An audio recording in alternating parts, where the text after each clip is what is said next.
Hello, my name is Tracy Lee. I'm the Family Engagement Specialist for Special Education and Student Services at the Virginia Department of Education. This is part 2 of Critical Decision Points for Families of Children with Disabilities. For those of you who have already watched session 1, you've already heard this, but in case this is where you're coming in, I'm going to go over this again. Why was this training created? The Virginia Board for People with Disabilities is another state agency who is hearing from many people with disabilities and family members with disabilities out in the field that they did not know what they needed to know to make effective decisions about theirs or their child's education. And they also didn't know when they needed to have that information. So the Virginia Board came to VDOE and provided us with a grant. They have the funding resources and we have the expertise. So they provided us with a grant and we created critical decision points for families of children with disabilities. And that's what you're going to hear about today. Okay, before we get started, there are a few things we need to talk about. First of all, like many of you, we're in the midst of the COVID-19 pandemic right now. If you are stumbling upon this recording afterwards, it is May 2020. And like many of you, I am in my home and I am with my family. And so I think everybody's going to be quiet, but I can't guarantee you everybody's going to be quiet. So I'm going to go ahead and apologize in advance for anything weird you might see or hear, a person running by, somebody yelling. Sorry. Again, I'm at home, not in my office, so we're just going to muddle through and do the best we can. Another thing that it's important to remember is that in the world of special education, information can change very rapidly. As of today, all of the information that I am going to provide to you is current, but after today, you just never know if that's the case. So your best source for the most accurate and up-to-date information is always the Virginia Department of Education website, which is doe.virginia.gov. Okay, so today we have taken the Critical Decision Points curriculum and we have divided it up into 5 sections. We had many critical decision points trainings scheduled, but the pandemic caused us to have to cancel several of those. We are going to reschedule those trainings, but we did not want families to have to wait for however long it might take for us to get those rescheduled. So we've taken this curriculum, we've divided it up into 5 sections, and today we are going to talk about section number 2, which is important information about early childhood. So if you have a child who's a little guy, today is for you. Okay, this is the Critical Decision Points document. If you would like one of these, a hard copy of these, you can send me an email or give me a call. My contact information is at the end of this webinar. And as soon as we can get back to our offices, we will mail you one of these. But in the meantime, there's a slide at the end where you can access this in an online format. And there are also some web-based training modules that are animated that you'll be able to look at as well. Today, we are going to talk about key number 1, which is supporting continual learning and development. And if you actually already have this guide, you will find it on page 10. So if you're following along in a guide, it's on page 10. Okay. So supporting continual learning and development. When you think about school readiness, think about what you want your child to have at least some knowledge or understanding of before they walk into school for the first time. We want to be thinking about language. And when we're talking about language, we're basically just talking about talking with our kids, talking with them, listening to them, reading to them. The more language they hear, the more language they're going to understand. So it's really important that we communicate often with our kids. Phonological awareness. What does that mean? That's kind of a confusing term for some people. Basically what that means is we want to introduce our kids to the fact that letters have sounds, and when you put these letters together, those sounds make words, okay? So if you're looking at the word and, for example, A says a, N says n, D says d. And when you put those together, and those letters make words. And we're not saying that you need to teach your kids to read before they walk into a classroom. All we're saying is that it's good if your children can understand when you're looking at a book, look at these words, look at these letters. The letters make sounds, the sounds make words. If they can just be aware of that fact when they walk into a classroom, that can be super helpful. Mathematics, anything that they can do with numbers, okay? They can, count pennies. They can count jelly beans before they eat them.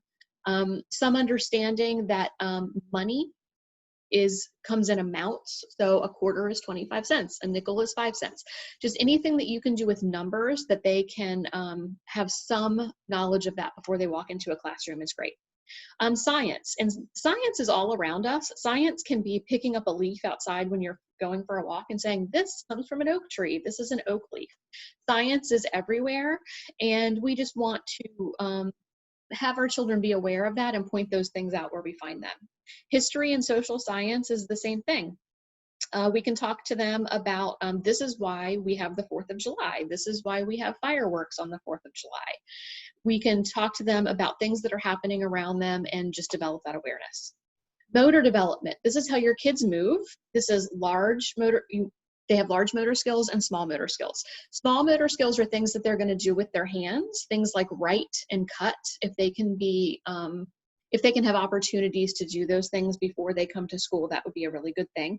And then large motor development is the stuff that they do with the big muscles in their body, is running, walking, climbing, taking them to playgrounds, letting them climb on the equipment. All of that stuff really helps to develop their large motor skills. And then social development. Social development is learning how to be out and around other people. Learning that if somebody has a toy that you want, you should ask them for it. What you shouldn't do is knock them over the head and take it from them. Okay, so just teaching them some of those social skills before they come into the classroom. So when you're thinking about school readiness, these are some of the things that you just want to think about and you want to expose your child to before they walk into a classroom for the first time.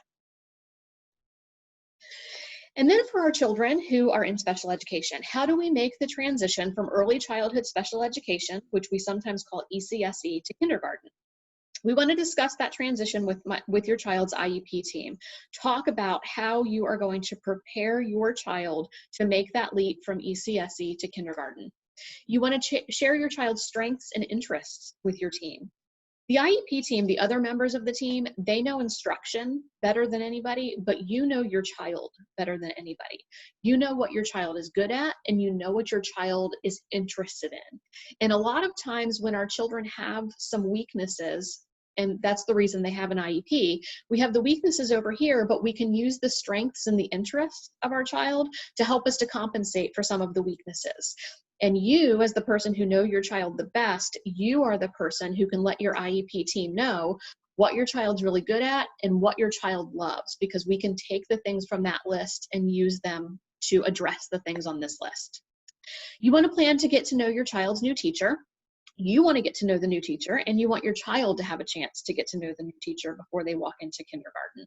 And then you want to ask your IEP team or your school about a classroom visit to assist your child with the transition. Maybe before the first day of school, you can go visit the classroom, you can go visit the school if it's a different school from where they receive their ECSE services, so that it's not completely foreign to your child when they walk in for the first time.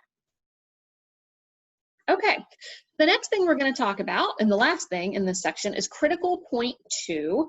Will my preschool age child receive an IEP or an ISP? And that, if you have a guide, is found on page 16 of your book. All right.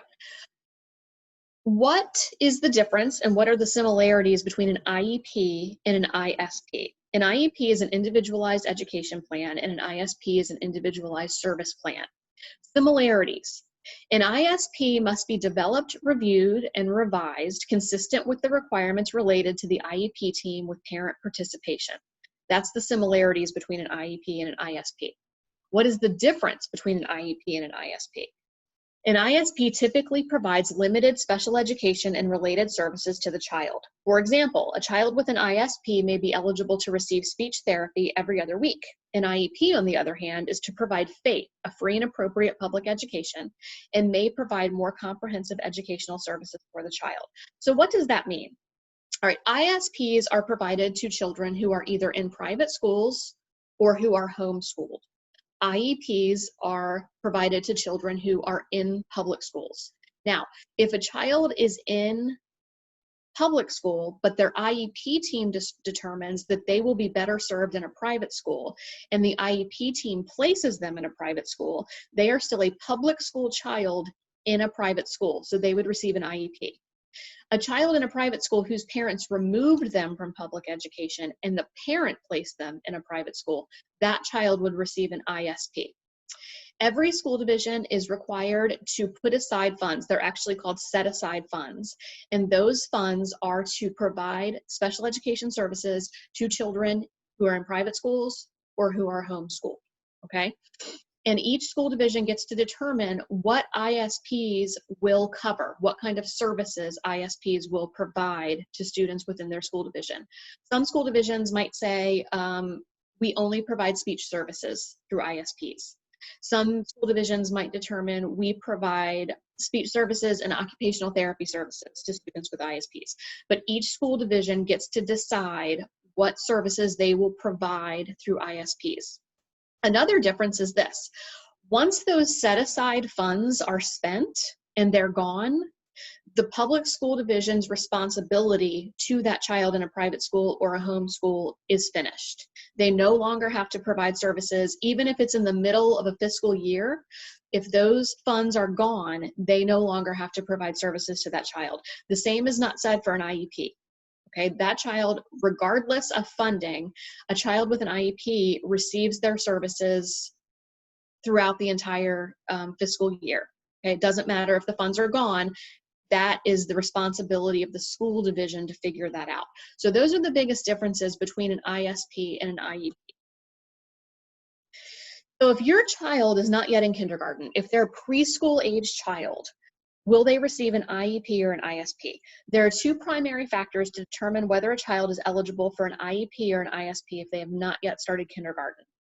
The first one is this: you have to consider the type of early childhood program your child is attending. So if it's just a daycare, if it's a daycare center, they do not have any curriculum at all. They are just a daycare center. It doesn't matter where the daycare center is located, that child can still receive an IEP if it's just a daycare center.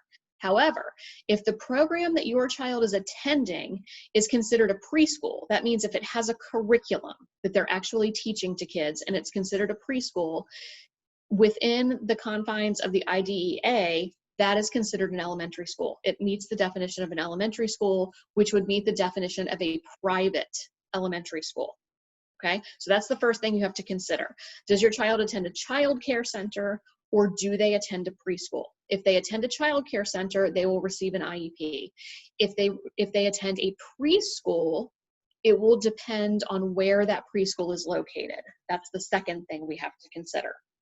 We have to consider the location of the early childhood program and whether the program is in the same city or county where you, the parents, reside.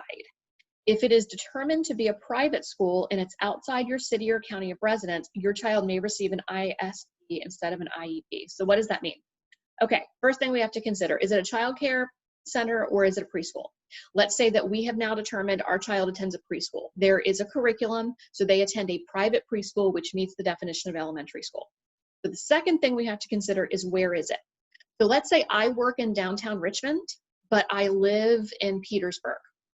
All right, I as a parent might decide that I want my child to attend a preschool near where I work, near Richmond, because it's easier for me to get back and forth from my office to my child if that's the case. So I live in Petersburg, but my child attends a preschool in the city of Richmond.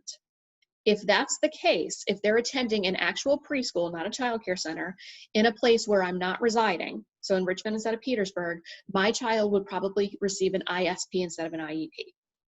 But if my child is attending a preschool, something with a curriculum that's in the location where I live, so they're attending preschool in Petersburg, which is where I live, then my child would receive an IEP and not an ISP. So why is this important? It's important because a child with an IEP is probably going to receive services and there will be more responsibility on behalf of the school division for a child with an IEP than an ISP. So when you're determining where to put your child in preschool, you're probably going to want to consider those things. You're going to want to consider, is it a preschool or a daycare center, and where is it located? Because those two items will determine whether your child receives an ISP or an IEP. So when do you want to consider this? You probably want to consider this when you're making decisions regarding your child's daycare or preschool placement, even if you don't know right now that your child has a disability. I know if, for example, if I were to have a baby right now, well, first of all, I'm very old, so I wouldn't have a baby right now. But if I did have a baby right now, if I did not know that child had a disability, because I know the things that I know, I might be thinking down the line. So, okay, I have this child. What happens if at some point I find out this child has a disability when he or she is 3 or 4 years old? I'm going to want to consider that. I'm going to want to consider those things when I am making a decision about where I'm going to place him or her in daycare or preschool, because I'm going to want to be sure if I do have a child with a disability, if I do find out that this baby has a disability at some point along the way, I'm going to want him or her to receive an IEP and not an ISP. Okay, so questions to ask the school. What are the services that my child would be receiving with an IEP versus an ISP? Those are important things to know. How often would my child be receiving these services? What would the benefits be to my child of having an IEP versus an ISP? And if my child does have an ISP and I'm not satisfied, can I change schools in order to have an IEP implemented? And the answer is yes. If your child has an ISP because they are attending a preschool that's not where you as the parent reside, you can move your child to a preschool in the city or county where you reside, and then your child will receive an IEP instead of an ISP. Okay, so again, for more information, if you go to this website right here, and we'll leave it up for just a minute so that you can take a screenshot of that, you can go to that link and you can find this in an accessible online format, and you can also find the links to our 5 animated web-based training modules. And if you have questions, here is my contact information. There's my email address, and there's my phone number, and we'll leave that up for just a second too so that you can take a screenshot of that. Even though I'm working at home, I do check my messages at work multiple times per day, and I will get back in touch with you. If you would like to get in touch with me quickly, email is usually the best way to do that, and then we can set up a time to talk. I am very happy to answer your questions. Just get in touch with me, and we will get that taken care of. All right. The Critical Decision Points for Families of Children with Disabilities work group, all of the people at the VDOE who were charged with creating this. We had a lot of help, but these were the people who were most involved in it. You can find all of their contact information on the website as well. And I thank you for joining us today. Have a great day.